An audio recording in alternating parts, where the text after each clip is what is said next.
But more importantly, we just got some stunning news over the past few days out of Ukraine. And this is really stunning.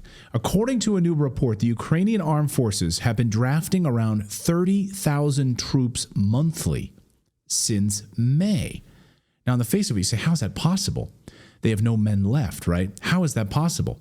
Well, this is a staggering number and a clear indication of the dire straits in which Ukraine finds itself. Well, the New York Times separately confirmed this number. Ukraine ramps up mobilization, hoping to bolster battlefield strength. So where is this? How is this happening? Well, this isn't just like some amazing mainstream narrative like, wow, these men are just lining up to volunteer. No, these men are not just deciding to enlist to fight against Russia. Ukraine's conscription law now makes it mandatory. Of course, that was passed just recently. And also, you'll recall that Ukraine also tried to block you from seeing videos like this.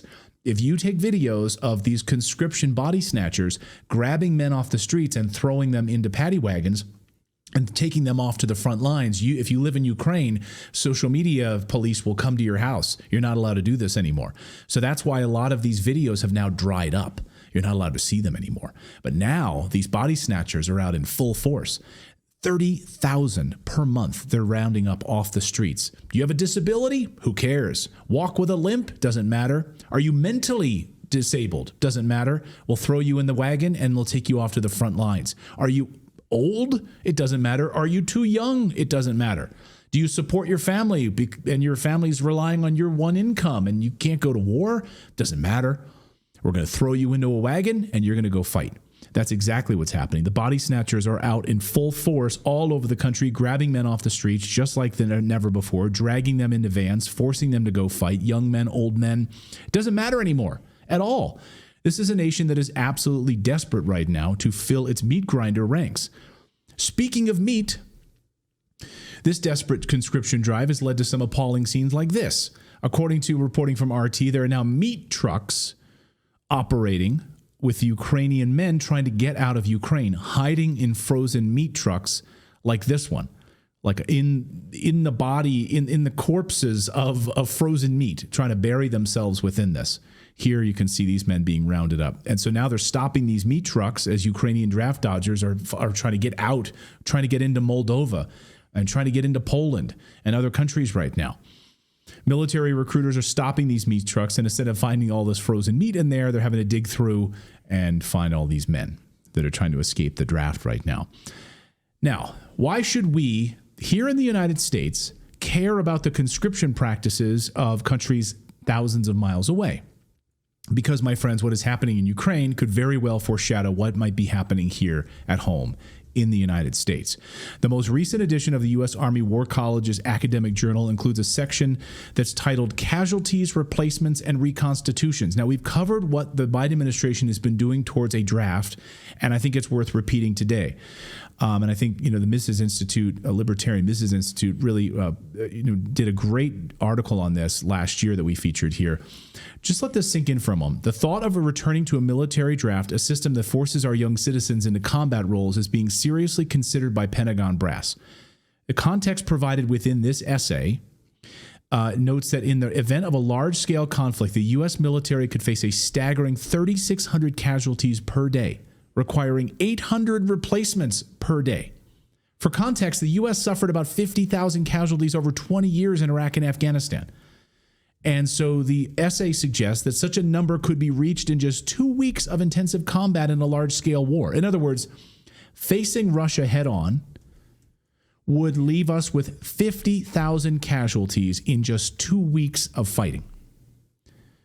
Unbelievable. So they need a draft. They need a conscription. They need to be able to get as many men as possible into these roles, into these ranks. And you'll recall, of course, the Biden administration lowered military standards and opened it up to, hey, you're transgender? Come on in. We'll welcome you. You have lower fitness standards? Come on in. We'll welcome you into the U.S. military. We need them right now. The military is already grappling with a significant recruiting shortfall. Last year alone, the Army missed its recruitment goal by 15,000 soldiers, and it's projected to fall short by an additional 20,000 this year. So a draft is honestly the only way they're going to be able to stand up to Russia, put boots on the ground in Ukraine, be able to stand up to Iran. Oh, and by the way, what are your plans for China? You want to mix that into this as well. Turns out using drones, using aircraft is not the answer and is not the solution, and you are going to lose. So if you want to walk away and lose Ukraine completely, then you can do that. Otherwise, they're going to have to put boots on the ground. As Colonel Douglas Macgregor points out, Putin does not want a conflict with NATO. He said that repeatedly. You will not laugh. You will not cry. You will learn by the numbers. I will teach you. Now get up. It's becoming a national security issue. The military not reaching recruitment goals to refill the ranks, the shortfalls impacting some branches more than others. A Pew Research Center report showing that only 23% of young people actually even qualify for the military, and the majority of Americans 18 to 29 have a negative view of the armed forces altogether. You're slouching, lady. You're still slouching, lady. If H.R. 8070 passes and becomes law, men and women will have to register for selective service in case the military ever executes the draft. Since the end of the Vietnam War, the draft has been deactivated. However, right now, when men turn 18 years old, they are still required to register. But what do women think about the possibility of signing up or even the thought of the draft coming back? And I'm sure you'll be happy to know that I have notified your local draft boards and told them that you are now all eligible for military service.